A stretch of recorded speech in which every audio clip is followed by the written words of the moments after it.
Então, nós iremos realizar um diálogo onde uma pessoa vai estar falando que estava sem internet. Então, escreve a letra I, mas pronuncia I, como se estivesse sentindo uma dor mesmo. I. Estava, verbo to be no passado, was. O W com o som de U, o A de A, o S com o som de Z. Was. Was é um dos verbos to be no passado. Nós temos dois verbos to be no passado. Were, que nós inclusive encerramos a videoaula anterior, e o was. Os dois possuem significados similares. Porém, o was é conjugado com 4 pronomes, com I, com he, com she, com it. E o were é conjugado com 3 pronomes, com we, com you e com o they. Sem é without. O W tem o som de U, o I de I, o TH tem o som de F. Então, with significa com. Então, com internet, with internet. Sem internet, nós só acrescentamos o out depois do with. Escreve o T, porém o O tem o som de A, então pronuncia out. Então, sem, without. Então, com café, with é café com açúcar, coffee with sugar. Café sem açúcar, coffee without sugar. E internet se escreve da mesma forma em português e em inglês, portanto é um cognato. Quando uma palavra se escreve da mesma forma em português e em inglês e tem o mesmo significado, é chamado de cognato. Então, entendi. I. Entendi. Understood. Mas nós estávamos conversando sobre o que? Então, mas, but. Estávamos, were. Nós, we. Conversando.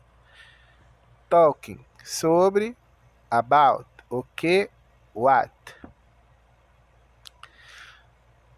Então, nesta frase nós temos o pronome we.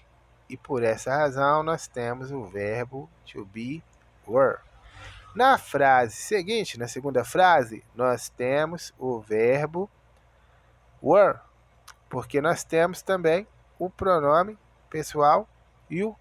Então, na primeira frase, nós temos o were, porque nós temos o we. Na segunda, were, porque nós temos o you. E na terceira, were, porque nós temos o they. Então, were é um dos dois verbos to be no passado, e ele será conjugado somente com esses 3 pronomes.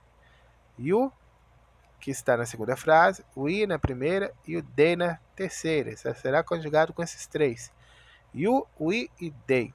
E o outro verbo to be no passado, que é o was, será conjugado com os outros 4 pronomes pessoais do caso reto que sobraram, considerando que só existem 7. Então, sobraram I, que está sendo conjugado nessa frase, eu estava, he, she e it. Então, o was é conjugado com I, he, she e it. E o were é conjugado com you, com we e com o they. Então, você estava conversando sobre seus amigos. Então, a pessoa perguntou, nós estávamos conversando sobre o que mesmo? Eles esqueceram, entraram em outro assunto e começaram a conversar outra questão. E aí falou, você estava falando sobre seus amigos. Então, você, you, estava, were, conversando, talking, sobre, about, seus, your, amigos, friends. Ele falou, eles estavam viajando. They were traveling. Mas eles chegaram ontem. Mas, but. O tem o som de A. But. Eles, they. O verbo chegar é arrive. Ele é um verbo regular. Os verbos regulares terão o ED no final. Como o arrive já tem a letrinha E, a palavra recebeu apenas a letrinha D. Então, os verbos regulares receberão o ed no final do verbo. Então, chegaram, arrived. Ontem, yesterday. Nós estávamos, we were, conversando, talking, no on. WhatsApp se escreve da mesma forma em português e em inglês. Você estava me contando isto. Você, you, estava, were, contando, telling, isto, it. Então, observa que nestas três últimas frases nós tivemos também o pronome they, o you e o we. E o verbo to be, were, ele será sempre conjugado com esses três pronomes, com they, com we e com o you.